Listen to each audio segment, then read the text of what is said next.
Hello wonderful humans, Nick here in Ottawa from the Foot Collective, and today I'd like to talk about our Disrupt Footwear project and specifically how to determine your size in our new sizing system that we're calling Universal Footwear Sizing. Maybe a good place to start is why did we make up our own sizing system? And I think the answer to that is that I feel like most people would agree that the way footwear is sized right now is really confusing. It's not very intuitive. There's multiple different systems. You have US, UK, European, Mondo, Japan, or Japanese sizing. That one actually makes the most sense. And there's men's, women's, kids. So everything is kind of different. And our approach was, well, in order to make it so that people are more likely to get their correct size, why don't we just make it so that you can just measure your foot and determine what size shoe you need? And so that's what we did. And so on the website, it looks a little bit confusing, but basically there's two numbers with a period in between in square brackets. The first number is the length of the inner portion of the shoe in millimeters. So the longest part, these are FC 0.5s, super flexible. You can literally fold them up and put them in your pocket. We ship them to people in envelopes. And that's really part of the mission with Disrupt Footwear, is to disrupt several different sort of elements of footwear. One being that footwear is actually damaging our feet instead of protecting them. But two is, let's make footwear sizing way more intuitive. And hopefully as time goes on, other companies may adopt a similar sizing system so that it's really easy to know what size shoe you need to buy.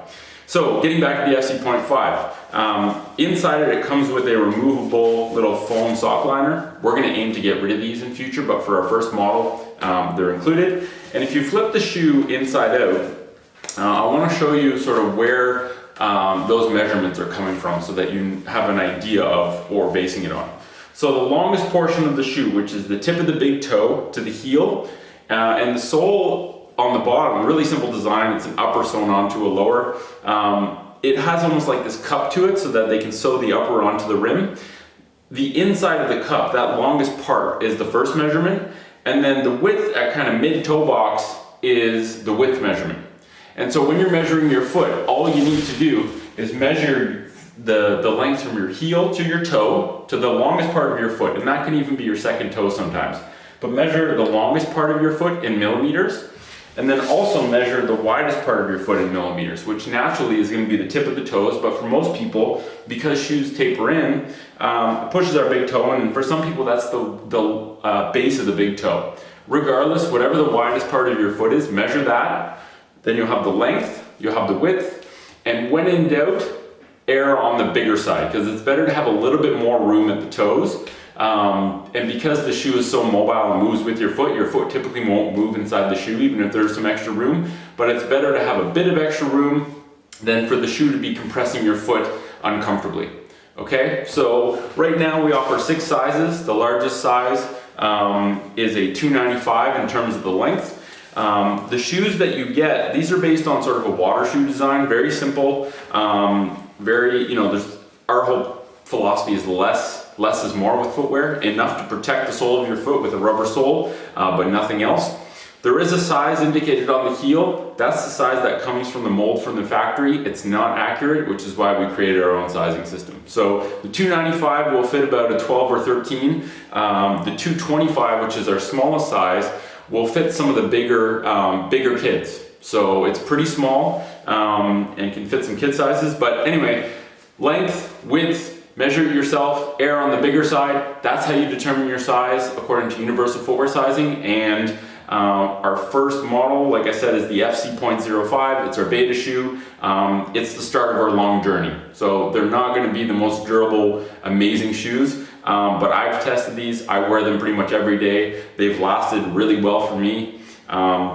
There's an interesting thing with natural footwear where the more naturally your foot moves, the more evenly you wear on the shoe. And so if you have a really highly mobile foot, the shoe's gonna last you quite a bit.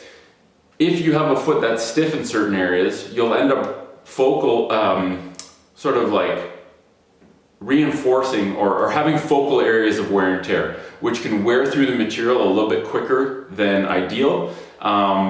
And a lot of that has to do with how you're moving and how your foot's interacting with the ground, with the shoe protecting it. So we're working on that. We're going to reinforce areas that people are seeing or wearing out a little bit prematurely. Like I said, most of that I think is because of the way people's feet have been sort of changed over time from conventional footwear. Classic example of that is that most people have lost the ability to extend through their big toe. So their big toes no longer are able to do that. They kind of hit a wall there, and then they'll roll off the tip. And if you're rolling off the tip of the FC.5, you're gonna wear through that big toe area much quicker than if you extend through the toe and then lift off. So examples like that, I mean, our testing team are people that have spent a lot of time in natural footwear and barefoot, so we didn't encounter those. But that's why we launched the beta shoes, so that we can get everyone's feedback and sort of collectively evolve these designs with your feedback and make better and better footwear until we can make our own shoes in Canada and do it in a way that's affordable and good for humans, good for the habitat, and good for your feet. So anyway, thanks for watching this. I hope that clears up sort of the sizing system that we've used. If you have any questions, feel free to email disruptfootwear@gmail.com, and our team checks that email a couple times a week, and we'll get back to you. And we love questions because it lets us know things that we need to better explain to people who are looking at our footwear. So thanks for supporting the Foot Collective. Thanks for watching this. Take care of yourself.